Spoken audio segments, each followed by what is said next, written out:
안녕하세요. 동북교회 성도 여러분. 오늘은 신구약 중간 이야기 70년 만에 페르시아로부터 돌아온 유대인에 대한 이야기를 함께 나누어 보겠습니다. 바벨론이라고 하는 나라가 굉장히 대단한 나라였죠. 아수르라고 하는 나라를 쉽게 물리치고 고대 근동 사회를 차지한 나라입니다. 그리고 그 힘이 워낙 컸기 때문에 짧은 시간 내에 고대 근동 사회를 전부 점령할 수가 있었습니다. 그래서 누가 볼 때에는 정말 대단한 나라, 정말 무너지지 않을 것 같은 그런 나라로 여겨졌습니다. 그런데 이런 바벨론이 의외로 70년 만에 무너지게 됩니다. 그랬던 큰 이유 중에 하나는 무엇이냐면 느부갓네살 왕이 죽은 후에 그 뒤를 이었던 많은 왕들이 있는데 별로 뛰어나지 못했고 제대로 된 정치, 나라의 살림을 운영하지 못했기 때문에 그렇습니다. 느부갓네살의 아들이었던 마르둑은 2년간의 통치를 한 후에 암살을 당하게 됩니다. 그리고 네리글리살이라고 하는 사람이 왕이 되었는데 이 사람도 별로 큰 업적을 나타내지 못했던 것 같고요. 그리고 그 아들이었던 라바시 마르둑이라고 하는 사람이 왕위를 계승하게 되었는데 라바시 마르둑도 신하들에게 암살을 당하게 됩니다. 그리고 왕이 되었던 사람이 나보니 두스라는 사람입니다. 이 사람은 느부갓네살 이후에 가장 유력한 통치자로 일컬어지는 그러한 사람인데 문제는 이 사람이 바벨론이 그동안 섬겨왔던 마르둑 신을 섬기지 않고 자신의 어머니가 섬겼던 달의 신을 섬기게 되면서 문제가 생기기 시작합니다. 이 당시에는 모든 나라와 모든 것들이 신에 의해서 좌지우지 되던 시대입니다. 이 말이 어떤 말이냐 하면 모든 것이 신의 뜻이고 신을 잘 섬겨야 되는 것이 기본 밑바탕에 깔려있던 시대입니다. 그러다 보니까 바벨론은 마르둑 신을 섬기던 나라였기 때문에 당연히 나라의 모든 사람들이 마르둑 신을 섬겨왔었고 또 그에 따른 제사장들이나 그런 제의들, 나라를 기반으로 하고 있는 종교적인 행사 이런 것들이 굉장히 탄탄하게 있었던 거죠. 문제는 이 사람이 달의 신을 섬기게 되면서 이 모든 것들이 무시당하기 시작하니까 당연히 내부적으로 문제가 생길 수밖에 없었던 겁니다. 심지어 나보니두스 이 왕은 자신의 종교 생활을 위해서 10년간 아라비아 사막에서 거주하기도 하면서 불만이 극에 달하기 시작하죠. 또 바벨론 백성에게 오랜 전통이 있는데 매년 연례적으로 열리는 아키투라고 하는 새 잔치가 있었습니다.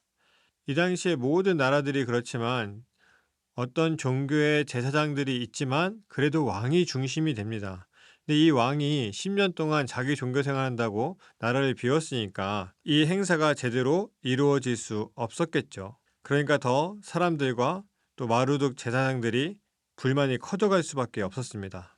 나중에 나보니두스가 이 문제에 대해서 깨닫게 되고 다시 잘 해보려고 했지만 이미 사람들의 마음이 다 떠나버렸습니다. 그런데 사람들의 마음이 떠났다고 할 때에 단순히 일반 서민들의 마음이 떠난 게 아니라 제사장 그리고 그 밑에 있던 다른 신하들까지 당연히 마르둑 신을 섬기지 않았기 때문에 마음이 다 떠나버리게 된 거죠. 이러한 상황일 때 페르시아의 고레스가 바벨론을 공격하기 시작합니다. 이때 마르둑 제사장들과 바벨론 백성들은 오히려 성문을 열어주고 고레스를 해방자로 맞이하게 됩니다. 그러니까 바벨론이라고 하는 나라가 왕으로 시작돼서 왕으로 끝나는 나라가 아니고 이 당시에 많은 나라들이 그랬던 것처럼 종교로 시작해서 종교로 끝나는 나라였던 거예요. 그래서 아무리 왕이라도 자신들의 종교를 무시하고 제대로 세워주지 않으니까 과감하게 그 왕을 버리는 거죠. 그리고 이 나보니두스라고 하는 사람도 자신이 정통적인 왕이 아니었고 일종의 반란을 일으켜서 자기가 왕이 된 것이기 때문에 당연히 사람들의 마음이 떠나서 버릴 수 있는 그런 상황이 되었던 것 같습니다. 이 고레스는 바벨론 백성들이 이 새 잔치에 대해서 얼마나 중요하게 여기는지 잘 알고 있었습니다. 이 이야기는 고레스가 단순히 군사를 일으켜 바벨론을 쳤다가 아니라 이미 그러한 사전 조사가 다 되어 있었다는 거죠. 그래서 이 고레스가 원정길에 오를 때에는 그 아들이었던 캄비세스를 바벨론에 머물게 하면서 새해 잔치에 자신을 대신해 참석하게 할 정도로 굉장히 신경을 썼습니다. 그래서 고레스는 피 한번 흘리지 않고 너무나도 쉽게 바벨론이라고 하는 이 수도를 쉽게 점령하고 쉽게 다스릴 수 있었던 겁니다. 여기서 잠깐 고레스에 대해서 알아보자면 이 고레스는 역사 속에서는 키루스라고 불리는 사람입니다. 성경에는 바사 제국이라고 등장을 하게 되는데 한자어로는 파사가 되고요. 파사는 이란을 한자어로 변경해서 부르는 이름입니다. 그러니까 우리가 성경에 기록된 바사라고 하는 표현은 이란이고 이 이란은 이 당시에 바로 페르시아라고 하는 나라입니다. 고대 페르시아를 이야기하는 거죠. 이 고대 페르시아는 메대와 바사 지역이 있었는데 고레스가 이제 통합을 하게 되면서 페르시아 나라를 세우게 되고 바벨론을 공격하게 되는 거죠. 이 고레스라고 하는 사람은 그 당시의 왕들하고는 조금 생각이 다른 사람이었습니다. 그래서 인권 선언문을 나름 만들었던 사람이었어요. 종교의 자유라든지 노예제도를 금지한다든지 궁궐같이 나라에 부역을 할 때에 노동자들에게 급여 지급을 한다든지 이러한 일들을 하게 되었고요. 아마도 이 사람이 바벨론을 침공할 때도 마찬가지고 새 잔치를 존중했던 것도 그렇고 여러 가지로 볼 때 사람 다루는 법을 잘 알았던 것 같아요. 그래서 굳이 피 흘리지 않고 또 반감 사지 않고 그 지역을 점령할 수 있는 방법을 잘 고안했던 것 같습니다. 그래서 종교의 자유라든지 또 점령 지역의 사람들을 노예화 시킨다든지 이런 것들을 잘 막았던 것 같고 또 어쨌든 나라가 어느 정도 안정이 되면 내부적으로 공사라든지 여러 가지를 해야 되는데 그때마다 왕에게 하는 일이니까 너희들이 무료 봉사해라 라고 했던 일들이 고대 시대에는 빈번했습니다. 또 고대 왕들은 신이나 신의 아들로 칭송을 받았기 때문에 거기에 대해서 뭔가 반항할 수도 없는 그런 상황이었겠죠. 그런데 그러한 노동자들에게도 급여를 지급하는 것, 이러한 일들을 하면서 사람들을 정말 잘 다루는 사람이었습니다. 그래서 물론 고레스라고 하는 사람이 이 당시의 기준으로 하면 생각의 폭이 굉장히 넓었던 건 맞은데 그래서 고레스라고 하는 사람이 이 당시의 기준으로 하면 생각의 폭이 굉장히 넓은 것은 맞습니다. 그런데 정말 좋은 사람이라든지 요즘의 기준으로 봤을 때 도덕적인 사람이라든지 이런 게 아니라 사실 그 당시를 이끌어가는 새로운 방식이었던 거죠. 그 당시에는 도덕과 윤리라고 하는 게 지금의 기준이랑은 사실 많이 다릅니다. 그런 거는 사실 우리가 좀 유의해서 역사를 봐야 되겠죠. 역사적으로 그러한 일들이 벌어지고 있을 때에 바벨론에는 유대로부터 끌려왔던 포로들이 있었죠. 이 사람들을 유대인이라고 부르기 시작했습니다. 이전에는 우리가 히브리 민족이라든지 이스라엘 뭐 이런 식으로 많이 표현을 했었는데 이때부터 유대인이라고 하는 표현이 등장하기 시작하는 거죠. 물론 구약 성경에서는 유대인이라고 하는 말이 공식적으로 나타나지는 않습니다.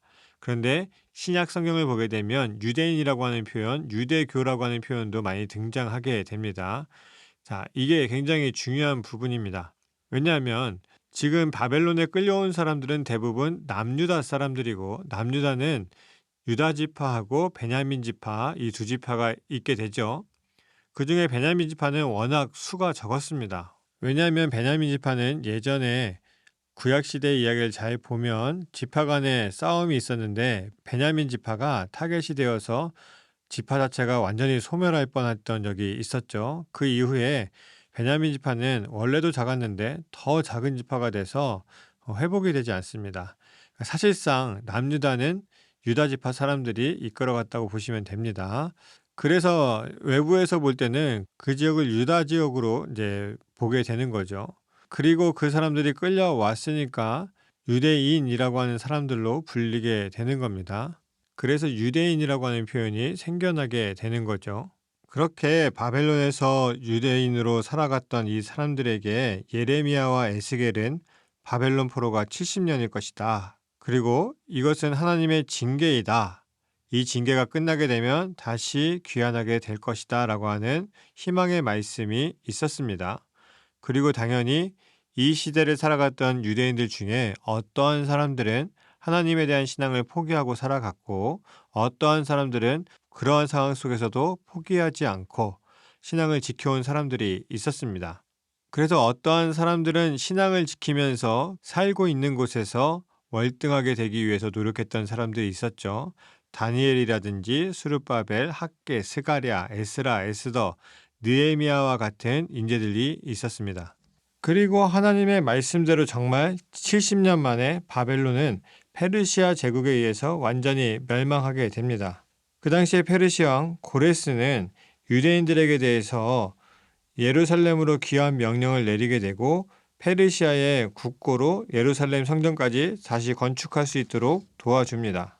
고레스 왕이 예루살렘으로의 귀환을 허락하는 조서가 히브리어로는 에스라 1장 2절에서 4절까지 나와 있고 아람어로는 에스라 6장 3절에서 5절에 잘 나타나 있습니다. 그리고 그 이후에 2차, 3차 바벨론 포로 귀환이 이루어지게 되죠. 그래서 1차 귀환은 기원전 537년에 이루어졌고 수르바벨, 학개, 스가랴 같은 사람들이 등장하게 되고 2차 귀환은 기원전 458년에 에스라와 함께 귀환하고 3차 귀환은 기원전 445년에 느헤미야와 함께 귀환하게 됩니다. 1차 귀환의 내용을 보게 되면 에스라 2장과 느헤미야 7장에서는 약 4만 2천 명 정도가 귀환했다라고 이야기하는데 역사학자들은 약 2만 명이 조금 안 되는 숫자가 왔을 것이라고 이야기합니다. 그 중에 4천여 명은 제사장이 되었을 거라고 이제 추산을 하고 있어요. 그리고 기원전 586년에 완전히 파괴되었었던 성전을 유대인들이 귀환한 지 7째 달이 되었을 때에 재건하기 시작합니다. 2차 귀환은 에스라와 함께 페르시아 제국에 있던 이스라엘 자손과 제사장들, 레위 사람들, 노래하는 사람들, 문지기, 느디임 사람 한 1,500명이 같이 갔다라고 알려지고 있습니다. 에스라는 페르시아에서 출발한 지 7개월 만에 예루살렘에 도착해서 지체하지 않고 율법을 읽고 해석하고 그것을 시행하는 일부터 시작해서 예루살렘이 새롭게 재건될 수 있도록 했습니다. 그리고 3차 귀환 때에는 느헤미야가 자신을 따르는 소수를 데려온 것으로 알려져 있습니다. 자, 1차, 2차, 3차의 내용을 보게 되면 1차는 비교적 많은 사람들이 가게 됐죠. 그러니까 일반 주민들이 주로 갔다고 보시면 되고 2차 귀환 때에는 시간적으로는 한참 좀 뒤긴 하지만 그래도 주로 제의를 할 수 있는, 제사를 드릴 수 있는 혹은 제사에 필요한 사람들이 주로 갔다라고 보시면 될 것 같습니다. 3차 때는 그냥 소수기 때문에 특별히 우리가 볼 만한 내용은 없고요. 그리고 이 고레스는 예루살렘으로 귀환 명령을 내린 뒤에 1년 후에 예루살렘 성전의 재건을 위해서 느부갓네살이 약탈했던 성전의 기물들도 다 반환해 줍니다. 고레스가 이렇게 하는 데에는 기본적인 이유가 있습니다. 물론 하나님께서 약속하시고 이루시는 바가 있겠지만 그것은 신앙적인 이야기고 역사의 흐름으로 볼 때 어떻게 해서 이러한 일이 이루어질 수 있는가. 굳이 유대인, 소수민족, 강하지 않은 민족, 별 볼 일 없는 이 민족들을 왜 다시 돌아가게 해주고 나라를 세우고 성전 재건도 하게 하는가를 생각해 보게 되면요. 항상 이 유대 지역, 이스라엘 지역, 팔레스타인 지역은 항상 중요한 위치에 있었습니다. 이집트와 연결되는 길목에 있었기 때문에 항상 이 지역은 중요할 수밖에 없는 거예요. 그러니까 바벨론 같은 나라가 순식간에 아수르가 차지하고 있던 모든 땅을 차지하게 되는데 그 차지했다라고 하는 개념이 지금처럼 교통과 통신이 발달해서 언제든지 실시간으로 무언가 할 수 있는 상황이 안 됩니다. 그 말은 뭐냐면 바벨론 중앙에서 외곽에 어떠한 일이 생겼을 때 그 소식을 듣고 군사를 파견하면 이미 전쟁이 끝나 있는 거죠. 그만큼 오래 걸릴 수밖에 없는 상황들이 있어요. 그래서 이 이스라엘과 같은 나라들을 이스라엘뿐만이 아니라 많은 나라들을 그런 식으로 세워줍니다. 지역들을 회복시켜줘요. 바벨론은 이 모든 사람들을 중앙으로 끌어오고 다 박살내는 방식을 사용했는데 페르시아는 반대로 세워주는 일들을 하게 됩니다. 그렇게 되면 당연히 자신들을 다시 살아갈 수 있도록 터전을 마련해주고 도움을 준 이 페르시아에 좋은 감정을 가질 수밖에 없고 주로 외곽에 있는 지역들을 되살려줬기 때문에 외부로부터의 침입이 있었을 때에 이 사람들이 1차적으로 방어해 줄 수 있는 그러한 방어의 장벽이 되어줄 수 있는 거죠. 그리고 그렇게 버텨주면 나중에 군사들이 왔을 때에 전쟁이 끝나 있는 거 아니고 전쟁을 계속해서 이어나갈 수 있는 시스템을 만드는 겁니다. 그래서 이 이스라엘 사람들을 다시 조국으로 예루살렘으로 갈 수 있게 해주고 그들이 신나서 그 땅의 터전을 잡을 수 있도록 종교라든지 재건에 필요한 여러 가지 기반들을 마련해 주는 거죠. 그렇게 되면서 페르시아는 당연히 외곽 지역에 대한 통제권을 얻을 수 있게 됩니다. 그렇기 때문에 페르시아가 바벨론을 점령하고 페르시아 제국이 되었을 때에 이 유대인들이 70년 만에 그 지역에 돌아올 수 있게 되는 거죠. 물론 우리가 역사로 풀어보니까 이렇게 되지만 우리의 믿음의 눈은 하나님께서 약속하신 대로 이루어졌다라고밖에 볼 수 없습니다. 어찌 보면 우리가 신앙생활하면서 운이 좋았다, 타이밍이 참 좋았다라고 생각하는 일들도 하나님께서는 그렇게 만들어 가시는 거예요. 적어도 그리스도인들은 그러한 믿음의 눈을 가지고 있어야 되고 그러한 사고를 가지고 있어야 됩니다. 하나님께서 이러한 일들을 통해서 나에게 새롭게 이루어 가시는구나. 하나님의 약속은 정말 우리가 생각하지 못한 방법으로 이루어지는구나. 여러분들 한번 생각해 보시기 바랍니다. 바벨론에 끌려갔던 사람들 중에 과연 얼마나 돌아왔을까요? 70년 동안 유대인들은 당연히 수가 늘었을 겁니다.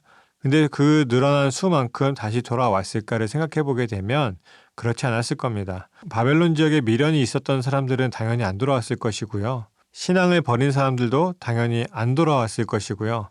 끝까지 하나님께서 주신 소망의 말씀을 붙들었던 사람들만이 어느 날 조서가 내려왔을 때에 자신들이 가지고 있었던 집, 땅, 삶의 터전 이런 부동산들은 가지고 갈 수가 없지 않습니까? 그래서 부동산인데 그 부동산들이 매물로 나왔을 때에 당연히 주변에서는 이 사람들이 떠날 것을 알기 때문에 제대로 된 가격을 받지도 못했을 거예요.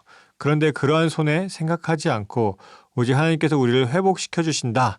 우리가 다시 하나님을 선택하여 하나님의 뜻 안에 살겠다라고 하는 사람들만 다시 돌아온 겁니다. 그래서 단순히 이스라엘이 다시 나라를 세웠다가 아니라 다시 하나님을 믿기로 한 사람들이 새로운 이스라엘을 만들었다라고 하는 표현이 더 맞지 않을까 생각합니다. 우리 성도님들도 한번 생각해 보시기 바랍니다. 내가 세상과 믿음 사이에서 살아가는 것은 어쩔 수 없는 일인데 그 와중 속에 내가 어디를 선택하고 어디를 바라보고 있는지 정말 하나님께서 우리를 불러주시고 하나님의 뜻대로 이끌어 가실 때에 모든 것을 손해본다 할지라도 두고 하나님께서 명령하신 곳으로 떠나갈 수 있을지 정말 하나님을 선택할 수 있을지 70년 만에 돌아온 이스라엘 사람들의 그 믿음을 한번 돌아보셨으면 좋겠습니다. 오늘은 여기까지 하겠습니다. 감사합니다.